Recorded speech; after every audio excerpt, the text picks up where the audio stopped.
ओ कया थो सिक मंझा सॾड़ा सॾायो या रसूल अल्लाह। कया थो सिक मंझा सॾड़ा सॾायो या रसूल अल्लाह। दीवाने खे पंहिंजे दर ते दीवाने खे पंहिंजे दर ते घुरायो या रसूल अल्लाह। ओ कया थो सिक मंझा सॾड़ा सॾायो या रसूल अल्लाह। ओ दीवाने खे पंहिंजे दर ते घुरायो या रसूल अल्लाह। अॻियां तुंहिंजे न देर आहे सवा तुंहिंजे ॿियो केरु आहे।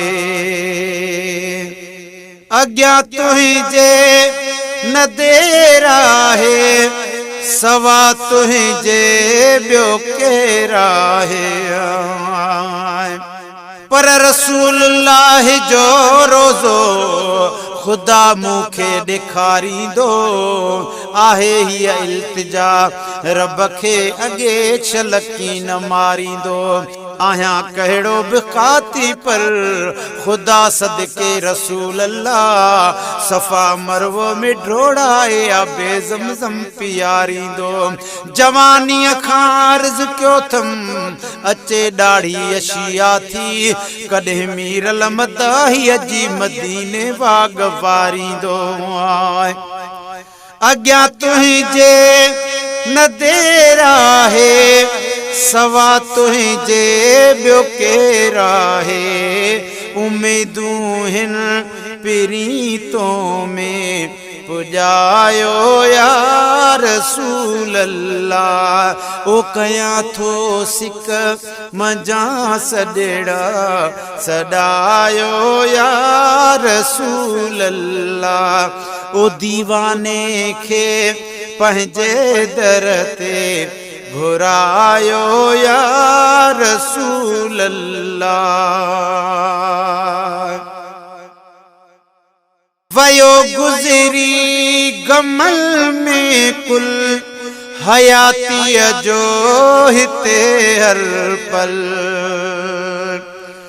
पर लख ताज नवाबां दे हिक पासे तेरी कमली काली हिक पासे मणमल न मुसाग माशूक मिठा तेरे लबड़ा दिलाली हिक पासे कायनात दे गुंबज़री सा करन तेरे रोज़े दी जाली हिक पासे ए मिरल गिलाल मदाही ते तेरी है लजपाली हिक पासे। वयो गुज़री गमल में कुल हयातीअ जो हिते हर पल।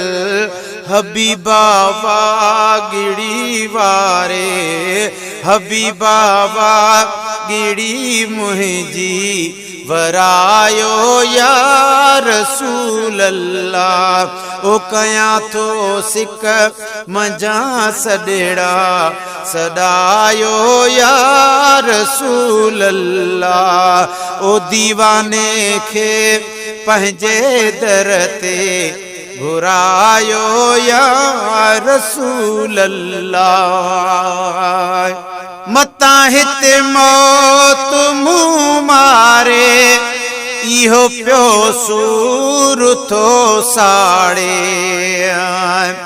पर लख ताजे वाले दर ते ॾेते पए पिन देहन ख़ैरात साईं भर झोल भलारा ॾेंदा हई नवी पुछदा हई कंहिंजी ज़ात साईं।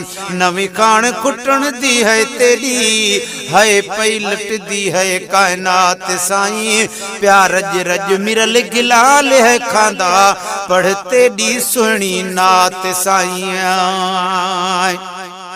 मता हित मौत मुंह मारे इहो पियो सूर थो साड़े हिते गणतिन छॾियो गारे जे सारियो या रसूल अल्लाह ओ कयां थो सिक मजा सडेड़ा सदायो या रसूल अल्लाह दीवाने खे पंहिंजे दर ते घुरायो या रसूल अल्लाह गुलशन सूमरो पवन था पूर प्या पल पल चवे थी दिल हींअर ई हल पवन था पूर प्या पल पल चवे थी दिल हींअर ई हल ओ पिया पानी आबे ज़मज़म पियारियो या रसूल अल्लाह कयां थो सिक मजा सडेड़ा सदायो या रसूल अल्लाह ओ दीवाने खे पंहिंजे दर ते घुरायो या रसूल अल्लाह सिके थो सूमिरो सिक में लिखे थो लोक खालिक में पिरी पकया त हर आशिक जे तू आही अंगणी दो मुते भी मेहरबानी कर ऐ रहबर या रसूल अल्लाह न ताकत न लियाकत या न किया माल आंदा थम नवाजे वंजन धन कोई तू नौकर या रसूल अल्लाह मुलाजिम मदाही थी मिठा मीरल गिलाल तुझो डिटल मुझो गरीबाणो अथई घर या रसूल अल्लाह सिके थो सूमिरो सिक में लिखे थो लोक खूं लिक में नई मजा अर्ज़ अरबी अघायो या रसूल अल्लाह ओ नई मजा अर्ज़ अरबी अघायो या रसूल अल्लाह कयां थो सिक मजा सडेड़ा सदायो या रसूल अल्लाह ओ दीवाने खे पंहिंजे दर ते घुरायो या रसूल अल्लाह।